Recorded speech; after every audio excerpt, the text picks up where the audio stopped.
Hello વિદ્યાર્થી મિત્રો, આપ સૌનું સ્વાગત છે। આજે આપણે ધોરણ 7ના ચેપ્ટર 11 ઘાત અને ઘાતાંકને સરળતાથી સમજીશું। તેમાં ઘાતાંકના નિયમોને કેવી રીતે ઓછા સમયમાં યાદ કરવા તે સમજીશું। આવા વિડિયો જોવા માટે મારી ચેનલને સબસ્ક્રાઇબ અને લાઇક કરજો। ઘાતાંકનો પ્રથમ નિયમ છે, જો આધાર સમાન હોય અને વચ્ચે ગુણાકાર હોય તો ઘાતોનો સરવાળો થાય છે। સૂત્ર છે એની એમ ઘાત ગુણ્યા એની એન ઘાત બરાબર એની એમ વત્તા એન ઘાત।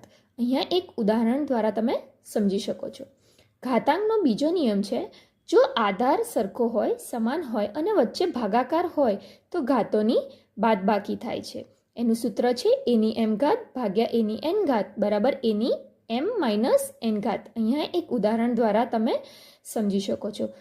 ઘાતાંકનો ત્રીજો નિયમ, ઘાતની ઘાત આપેલી હોય તો ગુણાકાર થાય છે, જેનું સૂત્ર છે એની એમ ઘાત એની એન ઘાત, તો ઘાતોનો ગુણાકાર થાય છે। ઉદાહરણ દ્વારા તમે સમજી શકો છો। ઘાતાંકનો ચોથો નિયમ, જો ઘાતાંક સમાન હોય અને આધાર અલગ અલગ હોય અને જો વચ્ચે ગુણાકાર હોય તો તમારે આધારનો ગુણાકાર કરવાનો અને ઘાતને આ રીતે અલગ કોમન કાઢવાની।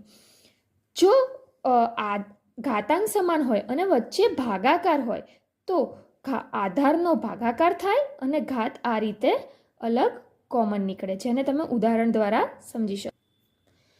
ઘાતાંકનો છેલ્લો નિયમ, શૂન્ય ઘાતાંક।